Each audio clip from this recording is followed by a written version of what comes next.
Hello friends, বিকালবেলা এখন সেজেগুজে ready হয়ে গেছি। এখন এবার বাড়ি যাওয়ার পালা। মনটা খুবই খারাপ লাগছে, কারণ অনেকগুলো দিন পর তো বাড়ি যাবো। মা নিতে এসেছে, তো রেডি হয়ে গেছি। এখানে ব্যাগ ট্যাগ সমস্ত কিছু গোছানো হয়ে গেছে। তো এবার যাব হচ্ছে বাড়ি। এই যে মায়ের মনটা ভীষণ খারাপ, কারণ আমি তো অনেকগুলো দিন ছিলাম, তো বাড়ি যাচ্ছি। আবার 2-4 দিন থেকে চলে আসবো, তাও যাচ্ছি, মনটা খুব খারাপ। এই যে বাড়ির সবাই দাঁড়িয়ে আছে, বাড়ির সবারই খুব খুব খুব মন খারাপ, কারণ অনেকগুলো দিন ছিল। বাড়ির মেয়ে, বুঝতেই তো পারছো। এই যে এখন টোটো কাকু চলে এসেছে, টোটো করে এবার যাবো হচ্ছে বাড়ি। এই যে বেরিয়ে পড়েছি, আমরা আছি হচ্ছে রাস্তায়, আর একটুখানি গেলেই চলে আসবো বাড়ি। কারণ আমাদের বাড়ি থেকে শ্বশুরবাড়ির ডিস্টেন্স বেশি দূর নয়। তারপর এখানে এক জায়গায় দাঁড়িয়ে মোমো নিয়ে নিলাম, মোমো খাবো বাড়িতে গিয়ে। এই যে এখান থেকে আর জাস্ট 10 মিনিট মতো গেলেই আমাদের বাড়ি। তো আমাদের বাড়ি, শ্বশুরবাড়ি থেকে আমাদের বাড়ি বেশি দূর নয়। এই যে চলে এসেছি এখন বাড়ি, অনেক দিন পর বাড়িতে এলাম।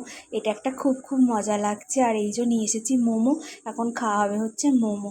অনেকগুলো দিন পর আমার নিজের ঘর, খুব খুব শান্তি লাগছে। তো কালকে তোমাদের সাথে সবটাই শেয়ার করবো। আজকে ভিডিওটা এ পর্যন্তই, টাটা।